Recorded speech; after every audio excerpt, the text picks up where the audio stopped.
And Wasilla traffic, Tri-Pacer 2327 Papa's going to be departing runway 4. Probably going to do a left crosswind departure, Wasilla. Well, Rich. Alright, quick check, everything looks good. Feels good, gauges are set. Figure lined up, center line, throttle her up, see what we get. Here we go. I'll go ahead and get that nose up, because it is a little icy out here. It's actually easier to steer this thing with the rudder when it's like that. Alright, 60. Trying to lift off. Alright, we're off the ground. Lift that speed up to 80. Ooh, yeah, boy. Nice climb out. Gauges are good, oil temp's good. Cylinder temps are good. Feels good, let's lean her out. A little bit.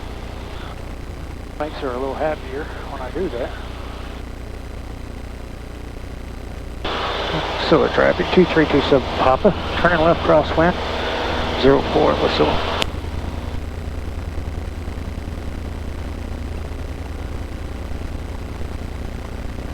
I hate to speak too soon, but doggone it. Right now it's smooth, smooth, smooth. I don't know how well you can see it, but off in the distance, that's Denali. K2 Aviation is based out of Talkeetna, I think, and they do year-round tours of Denali. They got a bunch of otters there. They'll load some folks up, and they will actually land you inside a place called the amphitheater in the mountain. And my cousin went there. I haven't been there yet. I mean, I've been to Talkeetna, but I've seen the planes and stuff, but I haven't actually been on top of the mountain. Anyways, haven't been up there, but I hear it's amazing. I've seen some of the videos. It's pretty neat. But anyways, it's during the summertime, that place is... Shirley Lake Strip to the south. We'll be left turn out up to the northeast. That place is kicking in the summertime. Me and the wife went out there for the first time during the summertime. I'm like, oh my God, where'd this come from? Like, it's not there's nothing around it. Like, it's just there. I've seen a lot of places up there like that. And during the summertime, anybody that's never been to Alaska, bro, you have got to come up here in the summertime. Wintertime, it's the doggone cold up here. It's hard to enjoy it. But, man, summers are amazing up here. And you've got to see it. But, there's every little town, even the villages, like, they advertise, everybody has, it's like every week there's a festival somewhere down here, up here, wherever you're at. Shirley Lake northeast mountain. And, just get on Facebook and look, and they're everywhere, dude. So, anyways, there's other places. Alaskan, which they got a big ski resort. It's kind of a little bit more money in that town. They have a big festival that I can't remember the name of, but it's a lot of fun. We went there. They set up like this gigantic flea market and stuff, vendors and stuff. It's pretty neat. Definitely worth going to. And then you got the Salmon Fest and all these. There's just everywhere you go, there's a festival. And like I said, even McGrath, which McGrath is on the other side of this mountain range. Signaling traffic, single gray helicopter is about 3 miles to the south. And I flew out there one time. The lake northbound at 800 feet. Signaling traffic. I had to, I went through the mountain range. Obviously didn't go over it, but I went through it and ended up in McGrath with like 7 gallons of fuel left. And, but anyways, what I was getting at, even McGrath in the summertime, they have a festival in McGrath, a bluegrass festival of all kinds. And I I really wanted to go to it this year, but I had to work, so I didn't get to. But it's a fly-in. You have to fly there. There's only 2 ways to get to McGrath. That's either by airplane or riverboat. That's the only way you're going to get there, and it's way the hell out there on the other side of the mountains. Like I said, even once I got beyond the mountains, it was still probably a 45-minute flight there. And in the summertime, they got a huge airport, and I asked the guy in the he wasn't air traffic control. They don't have air traffic control, but he was flight services. I said, why is this airport so big in this little bitty town? And it makes sense, because when you look at the map, if you're coming from the southeast portions of Alaska and you're heading toward Fairbanks, that's the direction you're going to go. And it's kind of a halfway point between down there and up to Fairbanks. So that's where everybody stops to get fuel. See if I can get over here toward Denali a little bit and get you guys some good videos of that thing. We're not far away. Well, I mean, we are. It looks like we're close, but we're not.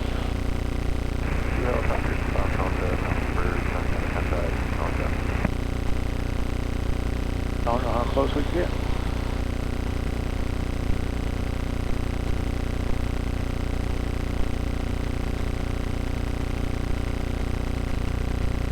So according to ForeFlight here, we're about 15 miles, maybe 20 miles away from where the base of this mountain starts. Maybe further, let's see. Yeah, we're about 20 miles away from the glacier there. To the left, and then the mountain directly in front of us. We're at 4,100 feet right now. So if we wanted to just get to the top of it, we'd have to get another 16, at least, well, about another 17,000 feet under us to get to the top of that mountain, and we're at 4,100 right now. So I'm good. I'll be all right. I think I need to do that today. Maybe we got a good video of it. A lot of people, there's an area up there, and I'm not sure where it's at, because like I said, I've never been up there. There's a place called the Moose's Tooth, and then there's another one next to it called the Broken Tooth, you know, mountain peaks. And they'll fly through those. What you do is, based off a video, I think, you kind of go, it looks like you're going past it, and then you turn, and like you're heading straight for the Moose's Tooth. And it looks like you're about to hit it, but you're not. And then once you get to the right area, you turn and go through or between the Moose's Tooth and the Broken Tooth to get to the amphitheater. And the pilots refer to that maneuver as flossing the teeth. And then they go through there, they get to the amphitheater, they'll land or whatever. And then that glacier to the left there, that's where most people come back down the mountain, is over that glacier. And like I said, I'm pretty sure you can land on that glacier with skis and stuff. I've, again, never done it.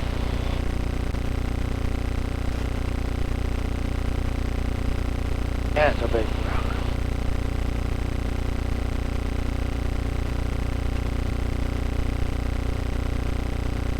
I would say, man, just those of you, if you've never been to Alaska, I keep talking about it all the time. Part of the channel is called Alaska anyway. But doggone it, if you ever get a chance to go, you better go. Especially if you get a chance to go in the summertime. What a sight to see. Around me. Let's go ahead and make this turn. You guys be looking for the mountain. It's going to come into view here in just a second.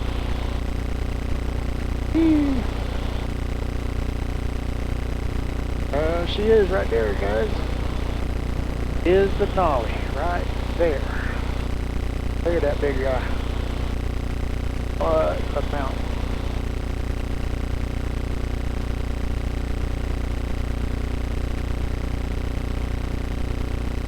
Look at that.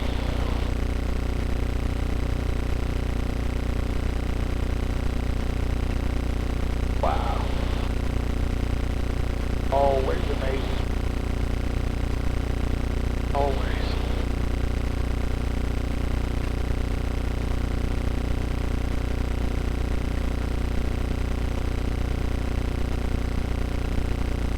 There's more airplanes per capita in the state of Alaska than any other place in the country. And there's also more crashes here. And we have a tremendous percentage of the nationwide crashes happen right here in Alaska. And even though we have the highest number of planes per capita, we have a disproportionate number of fatalities in airplanes. And I think the reason for that is, one, the terrain up here. And I think, you know, there's a lot of sporty pilots up here, you know, the bold pilots they call them. In aviation they say, you know, you got old pilots and you got bold pilots, but you don't have any old bold pilots. And there's a lot of truth to that, you know.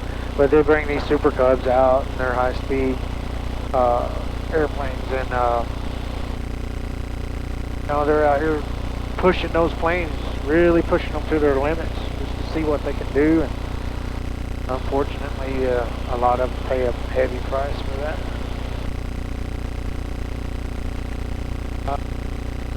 Whew, thank you, Lord, for this day, man. It is beautiful right now. Wow, what a day. Man, I've been wanting a day like this. I have been locked up for doggone 2 months, it seems like. I haven't been able to get out. And the few times that I have been able to get out, like, you just can't stay out. It's just too damn dangerous. So you end up turning around and coming back. Frustrating. Because this is my hobby. This is, you know, like I told you, this is my outlet. There's a little patch of trees right down there. Almost made me fail my damn check ride. It wasn't the trees, it was me trying to turn around those trees, and this thing being so short coupled, pain in the ass to keep coordinated. I went around those trees about as uncoordinated as you can get. My instructor, or not my instructor, my check ride guy, he 983, this is 5 Whiskey, you'll be number 1. he luckily gave me another shot. Okay, sounds good, I got you in sight. Yeah, I'm about 2.5 mile final runway 4, watch over. I think he knew I could do it. It was just it was middle of winter, and it was like it is now. The weather was, not today, but the weather was very sketchy, and it wasn't perfect conditions that day. So we went. He let me do it again, and luckily I got out of it okay. And so we went out and did a bunch of the other stuff too. We got on the ground. Experimental 5 He stuck his hand out and said, "Congratulations, you're now a pilot." I said, "Word?"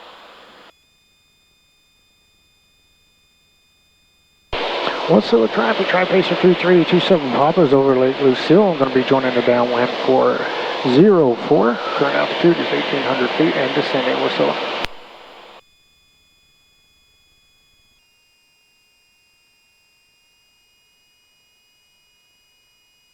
So traffic 2327 Papa turning base 04. What's up?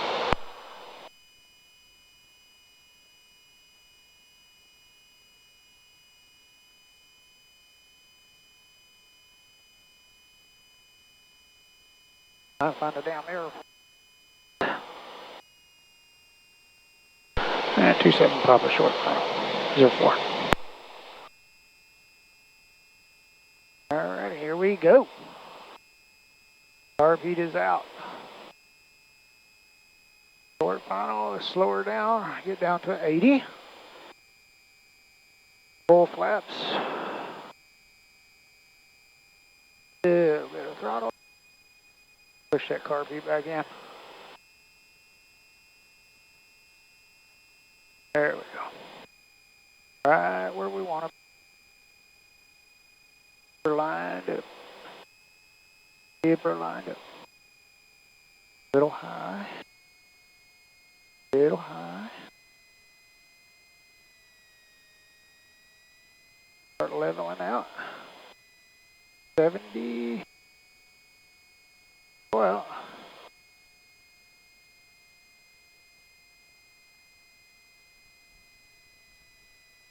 There we go.